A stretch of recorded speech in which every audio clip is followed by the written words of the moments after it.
धैर्य आईएएस के प्लेटफॉर्म में आप सभी का स्वागत है। यूपीएससी सीएससी एग्जाम 2023-24 को मद्देनजर रखते हुए हमने द हिंदू एडिटोरियल में आए हुए साल भर के सभी मुद्दों को आपके समक्ष प्रस्तुत करेंगे। आज का हमारा विषय है द एनवायरनमेंट एंड इकोलॉजी। इससे संबंधित एक टॉपिक जो चर्चा का विषय है, मीथेन गैस चर्चा में क्यों है। बात करेंगे मीथेन गैस चर्चा में क्यों है। बीबीसी की एक रिपोर्ट के अनुसार माइक्रोसॉफ्ट के सह संस्थापक बिल गेट्स ने एक ऑस्ट्रेलियाई जलवायु प्रौद्योगिकी स्टार्टअप में निवेश किया है, जिसका उद्देश्य गाय के बफ्स के मीथेन उत्सर्जन को कम करना। बात करेंगे मीथेन के बारे में। मीथेन CH4 इसका सूत्र होता है, एक हाइड्रोकार्बन है जो प्राकृतिक गैस का प्राथमिक घटक है। मीथेन भी एक ग्रीन हाउस गैस GHG है, इसलिए वातावरण में इसकी उपस्थिति पृथ्वी के तापमान और जलवायु प्रणाली को प्रभावित करती है। मीथेन CH4 एक रंगहीन, गंधहीन और अत्यधिक ज्वलनशील गैस है। मीथेन कार्बन डाइऑक्साइड CO2 के बाद दूसरा सबसे प्रचुर मात्रा में मानव जनित GHG है, जो वैश्विक उत्सर्जन का लगभग 20% है। चीन, संयुक्त राज्य अमेरिका, रूस, Bharat, Brazil, Indonesia, Nigeria, Mexico का अनुमान है ये कि सभी मानव जनित मीथेन उत्सर्जन के लगभग आधे हिस्से के लिए जिम्मेदार है। क्योंकि मीथेन कार्बन डाइऑक्साइड की तुलना में एक शक्तिशाली ग्रीन हाउस गैस और अल्पकालिक दोनों है, महत्वपूर्ण कमी प्राप्त करने से वायुमंडलीय वार्मिंग क्षमता पर तेजी से और महत्वपूर्ण प्रभाव पड़ेगा। बात करेंगे मीथेन के स्रोत की। विश्व स्तर में कुल मीथेन उत्सर्जन का 50 से 65% निम्नलिखित मानव जनित गतिविधियों से आता है। पशुओं का पालना, गांव, भेड़ों, बकरियों और भैंसों जैसे जंगली जुगाली करने वाले में एक विशेष प्रकार का पाचन तंत्र होता है, जो उन्हें भोजन को तोड़ने और पचाने की अनुमति देता है। जो गैर जुगाली करने वाली प्रजातियां पचाने में असमर्थ होंगी। पशुधन उत्सर्जन, खाद्य एवं गैस्ट्रोएंटेरिक रिलीज से मानव निर्मित मीथेन उत्सर्जन का लगभग 32% है। प्राकृतिक गैस प्रणालियों से रिसाव, लैंडफिल और घरों और व्यवसायों से अपशिष्ट पदार्थों का निकलना। कृषि प्रमुख स्रोत है, जैसे धान चावल की खेती, जिसमें बाढ़ आने वाले खेत ऑक्सीजन को मिट्टी में प्रवेश करने से रोकते हैं। मीथेन उत्सर्जक जीवाणुओं के लिए आदर्श स्थिति पैदा करते हैं। मानव संबंधित उत्सर्जन के अन्य 8% के लिए जिम्मेदार है। बात करेंगे मीथेन के परिणाम की।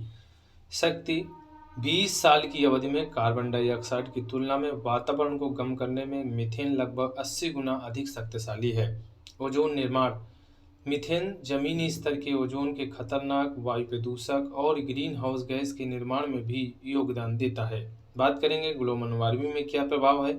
मीथेन ने पूर्व औद्योगिकी समय से ग्लोबल वार्मिंग का लगभग 30% हिस्सा लिया है और 1980 के दशक में रिकॉर्ड रखने की शुरुआत के बाद से किसी भी अन्य समय की तुलना में तेजी से फैल रहा है।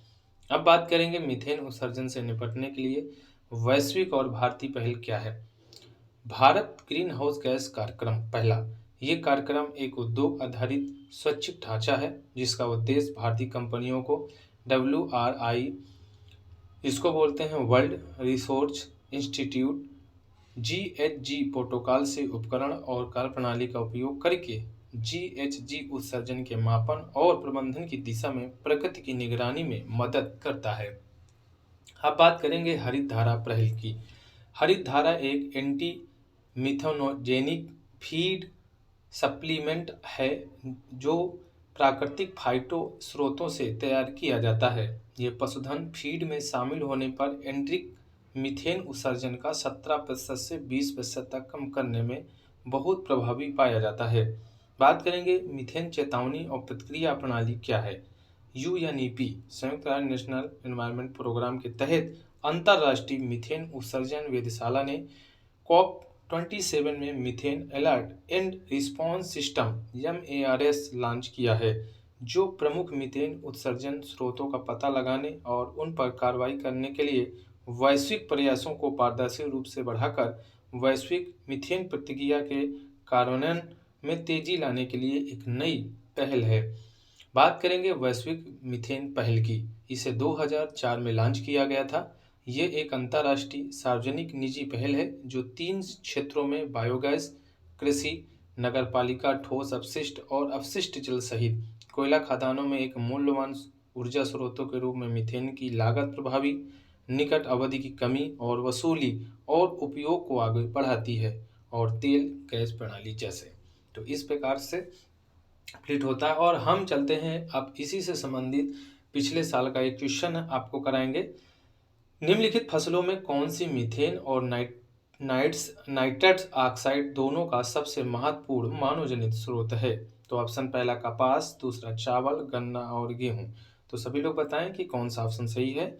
तो इसमें ऑप्शन जो सही होगा, आपने वो भी पढ़ा होगा, तो इसमें ऑप्शन जो सही होगा वो है चावल। धान एक ऐसी फसल है जो पानी लगाने के बाद मीथेन गैस का उत्सर्जन करने में ऑक्सीजन की कमी होती है, ऑक्सीजन नीचे नहीं प्रवेश हो पाता। तो ये चावल धान की खेती ही ऐसा स्रोत है जो मीथेन गैस के उत्सर्जन में सबसे ज़्यादा जिम्मेदार है। अब इसकी व्याख्या पर हम नज़र डालेंगे क्यों है। सिंचित धान या धान की फसल की खेती को मानवजनित मीथेन CH4 उत्सर्जन के प्रमुख वैश्विक कृषि स्रोतों में से एक रूप में पहचाना जाता है। यह अनुमान लगाया गया है कि वैश्विक धान उत्पादन कुल मानवजनित CH4 उत्सर्जन के 11% के लिए जिम्मेदार है। धान के खेतों से सिंचित धान के खेत मीथेन का प्रमुख स्रोत है। हालांकि सिंचित धान काटे गए धान क्षेत्र के केवल 50% शामिल है। यह काटे गए धान का 70% उत्पादन करता है। इसलिए निम्नलिखित फसलों में से धान में मीथेन और नाइट्रस ऑक्साइड दोनों का सबसे महत्वपूर्ण मानवजनित स्रोत है। अतः विकल्प हमारा जो है दूसरा सही है। तो इस प्रकार से आज का हमारा जो सेशन था वो कंप्लीट होता है। यदि आप लोगों को सेशन हमारा अच्छा लगा हो तो वीडियो को लाइक करें, शेयर करें। यदि अभी हमारे चैनल से नहीं जुड़े तो चैनल को सब्सक्राइब करें। Thank you so much. धन्यवाद। जय हिंद, जय भारत।